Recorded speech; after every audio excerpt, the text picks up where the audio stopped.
Hello, football fans, and welcome to part one of my Monday football edition of the Big D podcast. Before I bring in today's special guest, please subscribe, share, like, comment the Spunky Spectrum Sports YouTube page where you can see all my latest and greatest content. We've got a lot of it coming before long, including another one tonight. So also check out the Big D podcast on Spotify and Apple. So joining us from the UK tonight is my sports betting, DFS, and footballing guru, Charlie Mullan. Charlie, it's been crazy with football, not just here in America, but in your neck of the woods, right? Yeah, the World Cup qualifiers are taking center stage. So the Premier League's been put on the back burner for the weekend, just gone. But I'll be back this weekend. But yeah, I was never a big fan of these international breaks, but I've grown to sort of enjoy the international matches more now.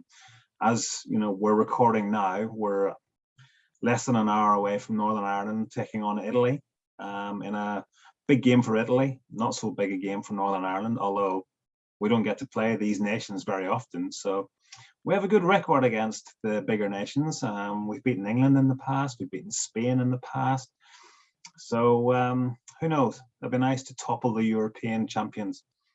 Yeah, I'm not sure it'd be nice if Italy's stuck in that World Cup qualifier playoff just like 4 years ago because Italy didn't make the last World Cup.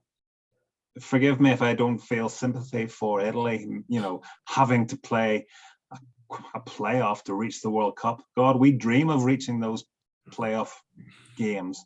If it wasn't for a dodgy referee not so long ago against Switzerland, we might have played in one of those matches. Well, actually, it was in one of those games.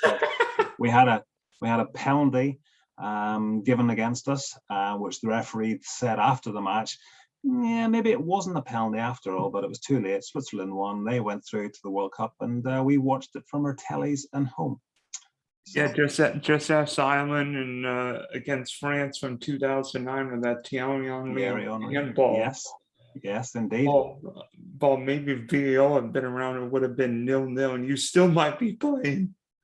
Well, that's the Republic of Ireland. I'm a Northern Ireland man, but yes. Well, hopefully we made the European Championships. What was it, 2018? 16. No, 2016 it was, yes. So hopefully those days will come back again, but not for a while, unfortunately. Yeah, hopefully the days of America playing in the World Cup will be not just in 26 when we host it, but next year, because that big win over Mexico sure helped. Absolutely. You weren't even born probably the last time Northern Ireland played in the World Cup, 1986, Mexico. Yeah, I was born in 92. Right, okay. I'm feeling old now, so we'll move on quickly. Let's get to the football that we enjoy the most, and that's Premier League football. So yes, through 11 games, not quite at the 1/3 poll. I mean, we've seen what these teams can do. Some good, some bad, and some ugly. There've been a few managers sacked so far. So what's been the biggest storyline through the first third of the season? I have to say West Ham continuing the form that they showed last season. I think a lot of people thought West Ham were a one-hit wonder last year, and David Moyes was a bit lucky to finish fourth, fifth, whatever it was, fifth, sixth maybe. They thought, yeah, that was just a one-off. There's no way they can do that again, but he's proved them all wrong. They're in the top four, I think, at the moment, justifiably so as well. Third. Incredible, and they're playing a nice style of football, very open, scoring a lot of goals, and the 3-2 win against Liverpool, phenomenal result. I'm sure as a Chelsea fan you'd enjoy that as well. But I have to give a lot of credit to the manager, David Moyes, and also the signing of Jarrod Bowen. Now I highlight him because he used to play for Hull City. I'm based in Hull, so I've seen him develop his career over the seasons, and moving to West Ham when he did was perfect. If he'd gone to any other bigger club, I know that Liverpool are perhaps interested in him now. He won't be playing week after week like he is at West Ham. He's a very industrious player. You know, I like my players who put in a shift. So, yeah, I do respect the way that he's been playing.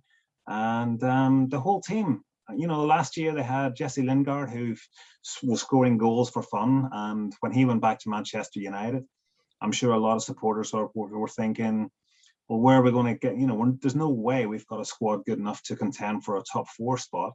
And as you said, we're approaching the third of the season and the third in the table. So there's no reason why they cannot continue this form. So, yeah, good luck to them. I mean, and West Ham's got 2 of my favorite players in the Premier League. I mean, Michail Antonio, I mean, can run for days. I mean, yeah, is he a true number 9 like Sergio Aguero, Wayne Rooney, or some of the greats? Probably not, but he's scoring goals and causing a lot of havoc. And I love having a pressing forward, because as defender, you hate those pressing forwards, because they can turn any little mistake into a goal. Correct. And of course, Declan Rice. I really want him in West London, not East London. I'm like, can we get a Declan Rice in West London, please? Didn't he start at Chelsea? Yes. Good business there. Well done. Hey, at least we didn't let Kevin De Bruyne and Mo Salah. Oh wait, we did. We let both them leave. Well, at least it's not a situation like Manchester United found themselves in, letting Paul Pogba go and then signing him for £80 million 6-7 years later. So you know, at least it wasn't that bad. Hey, speaking of Manchester United, what the heck is wrong there? Because I mean, I'm not used to seeing United play this way. I mean, that 5-0 defeat to Liverpool was pitiful. The 2-0 defeat to Man City is a little bit probably lower than what the score should have been, if not for David De Gea standing on his head. That easily could have been 4 or 5. What is wrong with United? Well, I don't think you need to be a genius to figure out that the players aren't good enough and the manager isn't good enough either. Simple as. I think Manchester United need a manager a lot stronger than Solskjaer. I don't see him being the man who's going to turn Manchester United into title contenders anytime soon. I think when Allegri left Juventus, Manchester United should have brought him in. I think Man United made the big mistake of giving Solskjaer an extended deal halfway through, not last season, but the season before. So that sort of made him a little bit more comfortable than what he should have been. The club should have waited until the end of the season, analysed things then, and if they thought there was nobody else around, extend his contract then. I always like clubs to make their personnel earn their contracts. Leave it until the end of the season. There's no rush. He's not going to go anywhere. Nobody else will want him. So I don't know. There's going to have to be a big decision coming up, because every time he's on the brink of losing his job, United pull off a win. It was against Atalanta that bought him a little time, but then that was after the Liverpool game, I think. So any more sort of embarrassing defeats or slip-ups against teams that Manchester United should be beating, which, let's face it, there aren't too many teams like that anymore, because there's no threat playing Man United anymore. There's no fear of going to Old Trafford and getting a result. So, yeah, I think he's on borrowed time.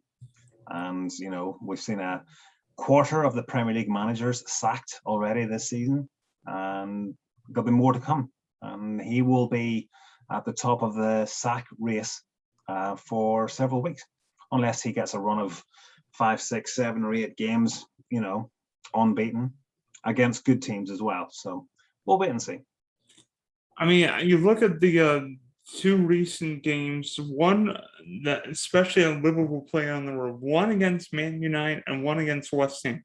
Manchester United didn't know how to defend Liverpool. When you knew West Ham was going to sit back and hit Liverpool in the counter, West Ham's got an idea of playing Liverpool. Manchester United's idea of playing Liverpool was you defend you they don't have a mindset.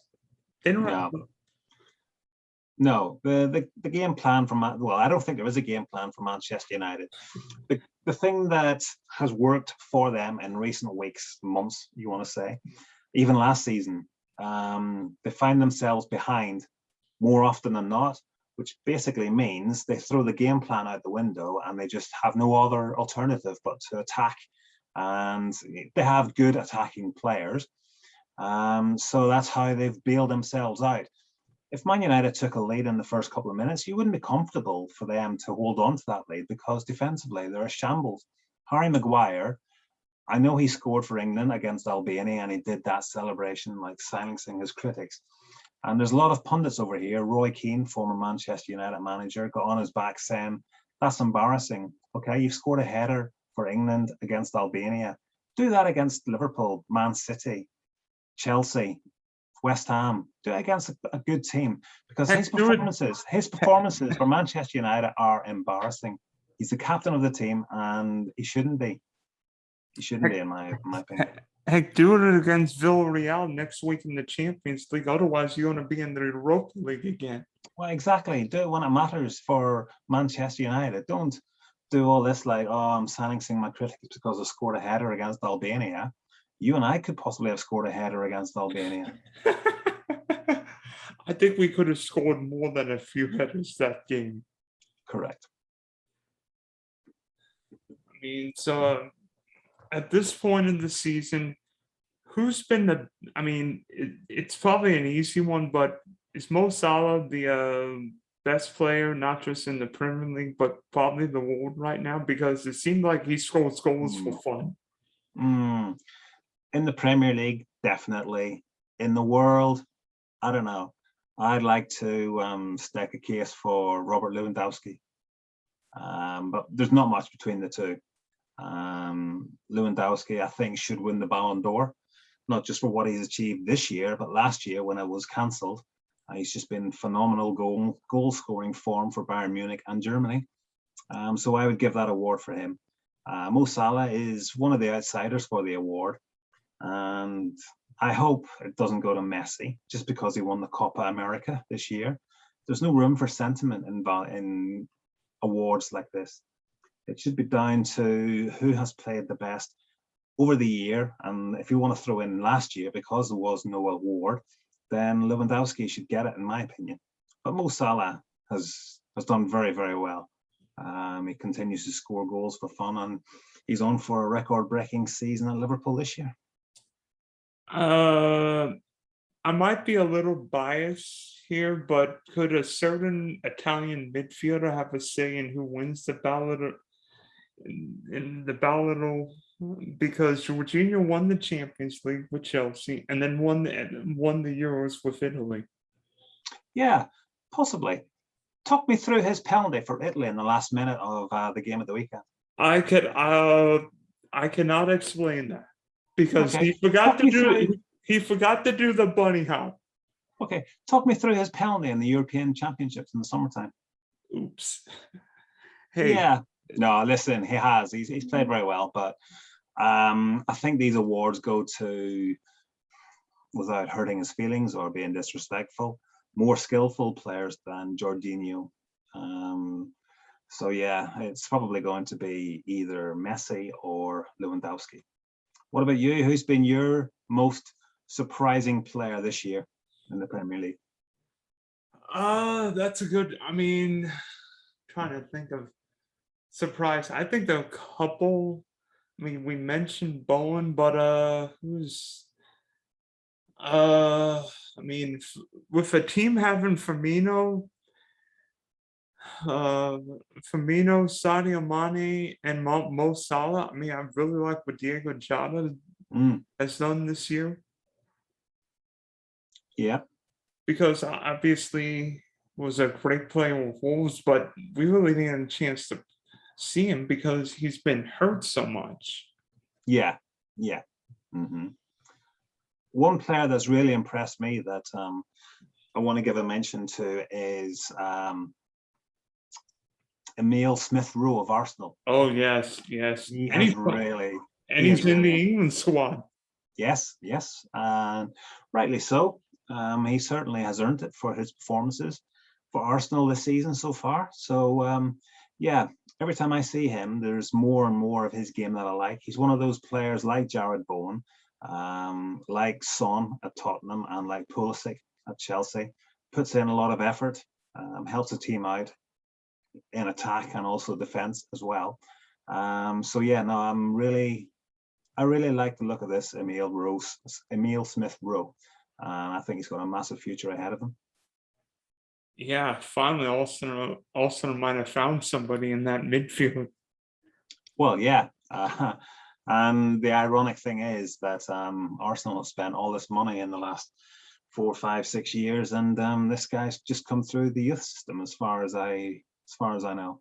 So Yeah, Turns out you don't need 220 million. You're just seeing a homegrown player, whether it be no, Marcus Rashford, Mason Mount, Trent Alexander-Arnold, or Phil Foden.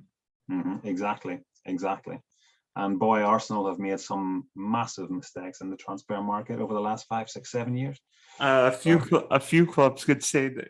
Few clubs That could is say true. that. Yeah. I mean, there's one in Spain that spent what, better part of $1 billion and got what, absolute dirt poop for it.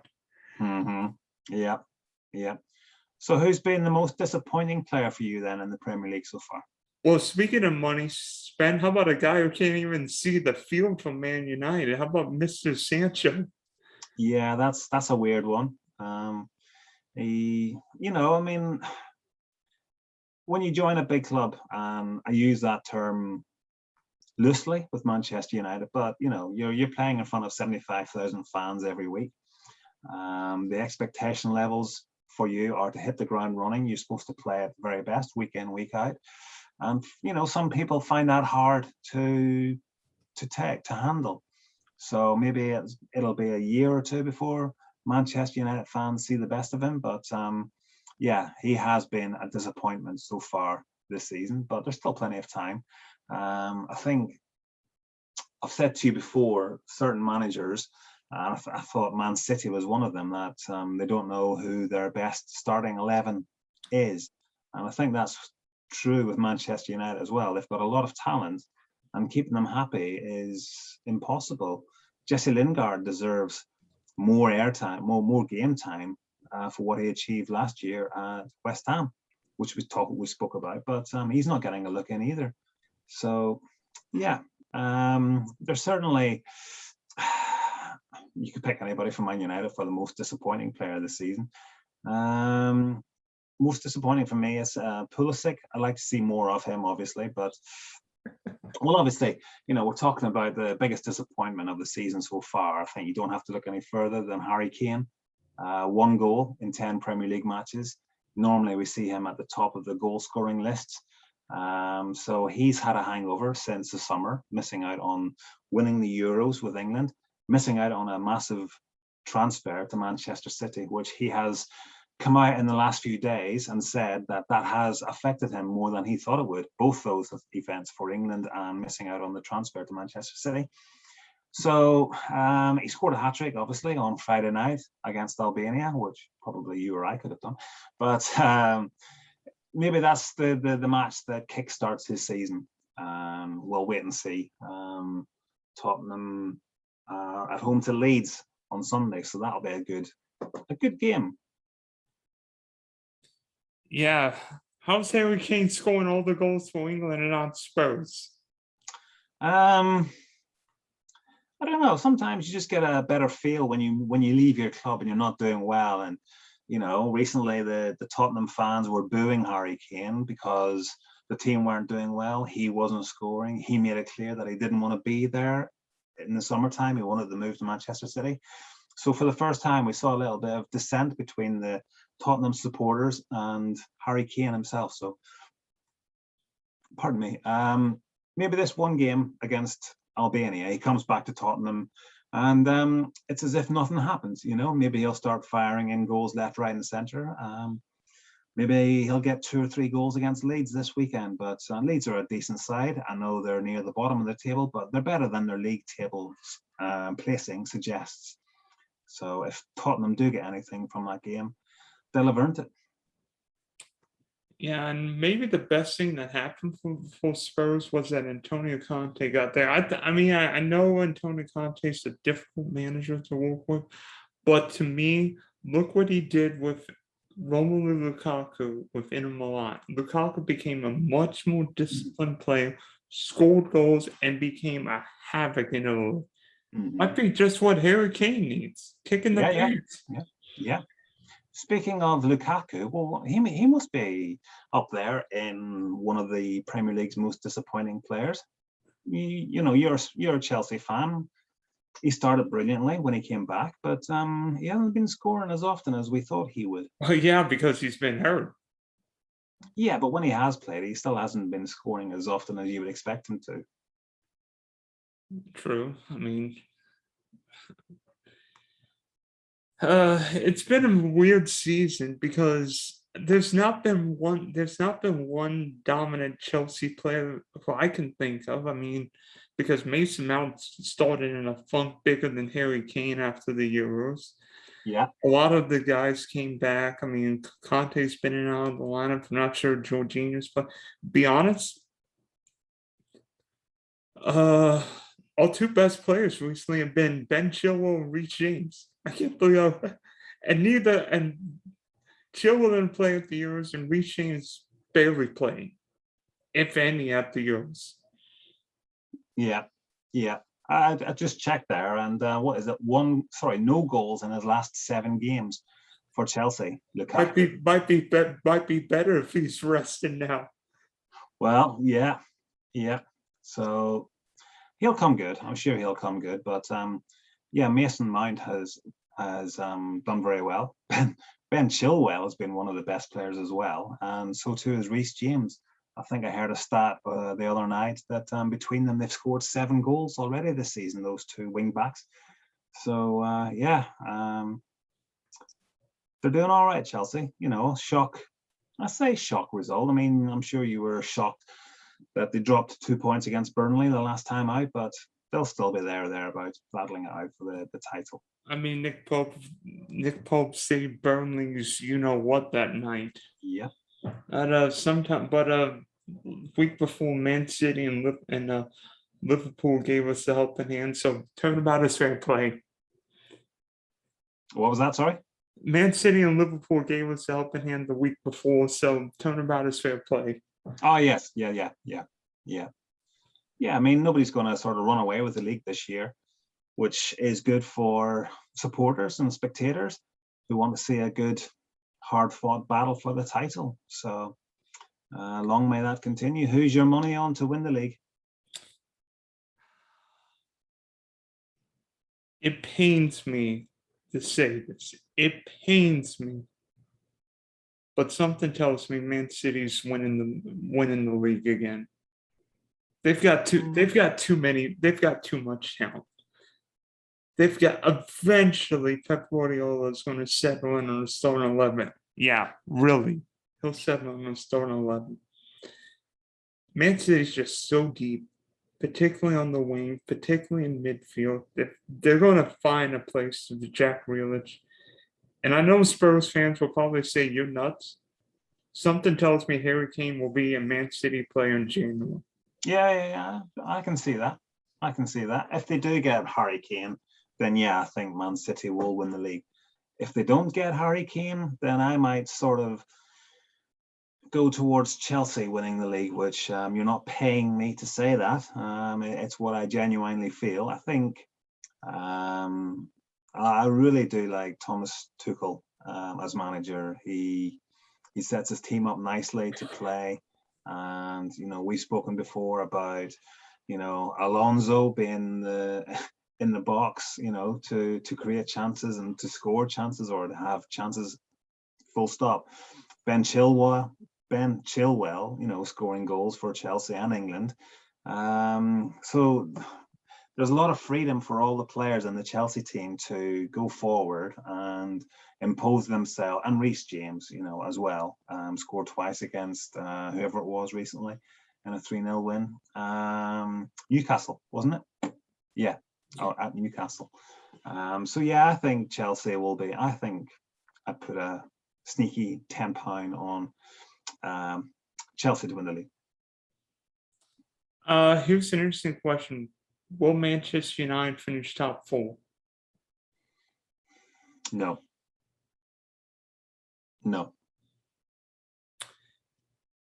If Ole is sacked, will they finish top 4? Well, it depends who the new manager is. So possibly, yes. Who would be available that United could get? Well, I don't know, but Can't get they had an opportunity to get rid of Solskjaer after the 5-0 defeat to Liverpool. They kept him, which suggests to me that they're going to see the season out with Solskjaer in charge.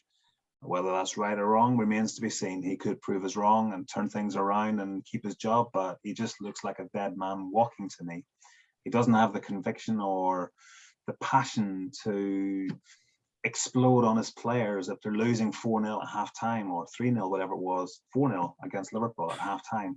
I don't see him going in there and ripping shreds out of his players, which I think you do need. Ferguson obviously was that character. Arsene Wenger was that character.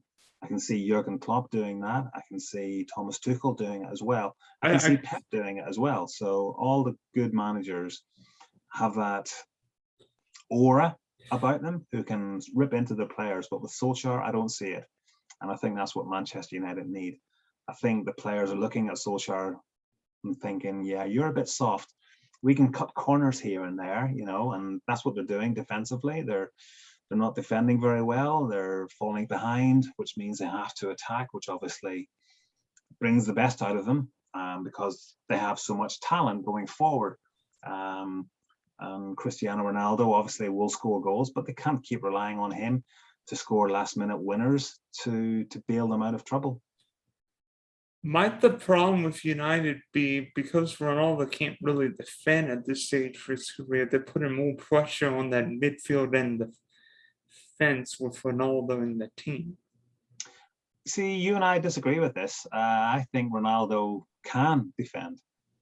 We saw in the Euros in the summertime, one of his best goals of the ones that he scored came from the opposition having a corner. He headed it clear and he sprinted 80, 90 yards and finished off the move. So I know he doesn't perhaps track back as much as perhaps anybody else, but maybe that's his role. Maybe that's what he's been told. But I've seen him track back. He's one of the fittest. Let's not kid ourselves. He's one of the fittest players in the Premier League, despite his age.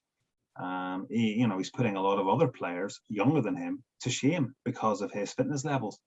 I heard a story that in the training grounds at Old Trafford, well, it's not Old Trafford, it's Carrington, but at Manchester United, some players finished training, came in for their afternoon lunch or whatever, and they would have a dessert to go along with their food. But then they saw Cristiano Ronaldo not having desserts. So the Man United players who would normally have a dessert were too scared to take a dessert like cream pastry or chocolate something, because it would look bad on Ronaldo. He would probably have a go at them for having these sweets. So if that's the sort of impact that he's having at Old Trafford, then Man United fans can be very grateful for that, because you don't want players eating sweets and desserts and things like that. I remember hearing a few stories how Lionel Messi did not eat pizza when it was El Clasico week. Right. You can't beat a good pizza. I'm just saying you could get a good pizza, whether it be Barcelona, Milan, London, yes. or Chicago. Or Chicago, yes. or New York for that matter, if you like the. Yeah. Can't believe we talk Premier League and pizza at the same time. What is this? Exactly. So, thanks for hopping on, Charlie. Can't wait to see what the Premier League has got in store for us, and can't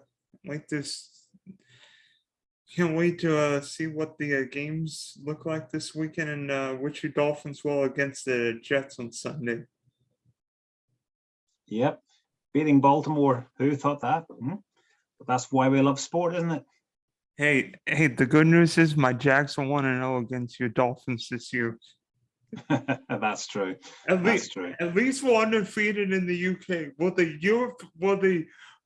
the European champions of football just not the NFL champs? Exactly. Yeah, the Falcons and Jags are the European champions of the NFL. Yep. Though I don't think we'll be playing the Super Bowl. No, I don't think we will either for quite a while. But it's good that any given Sunday, as they say in the NFL, any team can beat anyone, and you proved that 2 weeks ago, beating Buffalo, and we proved it this week, beating Baltimore. Yeah, everybody's eliminated just went down the tubes. Like, goodbye. Yep.